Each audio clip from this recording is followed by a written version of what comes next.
ಕರ್ಕೊಂಡು ಬಾರು ತಮ್ಮ ಮಾಸ್ತರನ ಪೇಪರ್ ಬರಿಲಾಕ. ಕರ್ಕೊಂಡು ಬಾ ಅಂದ್ರೆ ನಾವು ಬಂದು ಎಕ್ಸಾಮ್ ಬರೆಯಕ್ಕೆ ರೆಡಿ ಇದೀವಿ, ಆದ್ರೆ ಸೆಂಟರ್ ಒಳಗೆ ಅವ್ರು ಬಿಡಂಗಿಲ್ಲ. ಸೊ ಹಂಗಾಗಿ ನಿಮ್ಮ ಎಕ್ಸಾಮ್ ನೀವು ಬರಬೇಕಾಗ್ತದೆ. ಅದಕ್ಕೆ ಈ ಕ್ವಶನ್ ನೋಡ್ರಿ, ಏನಿದೆ ಕ್ವಶನ್ ಅಂತ ಹೇಳಿ ನೋಡಿದ್ರೆ, ಸೊ ಈ ಸರಾಸರಿಯಾಗಿ ಕುರಿತಾದಂಥ ಒಂದು ಪ್ರಶ್ನೆ ಆಗಿರ್ತದೆ ಇದು.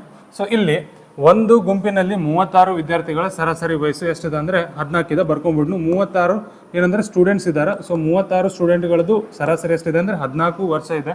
ಸೊ ಅದರೊಳಗಡೆ ಶಿಕ್ಷಕರ ವಯಸ್ಸನ್ನು ಸೇರಿಸಿದಾಗ 1ರಿಂದ ಹೆಚ್ಚಾಗ್ತದೆ. ಸೊ ಅಂದರೆ 36 ಇದ್ದವ್ರು ಎಷ್ಟಾಗ್ತಾರೆ, 37 ಜನ ಆದರೂ 37 ಜನ ಇದ್ರೆ ಒಂದು ಹೆಚ್ಚಿಗೆ ಆಗ್ತದೆ ಅಂದರೆ ಎಷ್ಟಾಗುತ್ತೆ, 15 ಆಗ್ತದೆ. ಕರೆಕ್ಟಾ?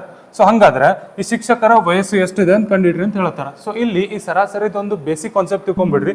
ಈ ಶಿಕ್ಷಕರ ವಯಸ್ಸು ಜಾಸ್ತಿ ಇರ್ತದೆ, ಆ ವಯಸ್ಸನ್ನ ಎಲ್ಲರಿಗೆ 36 ಜನರಿಗೆ ಒಂದೊಂದು ಕೊಟ್ಟಿರ್ತಾರೆ.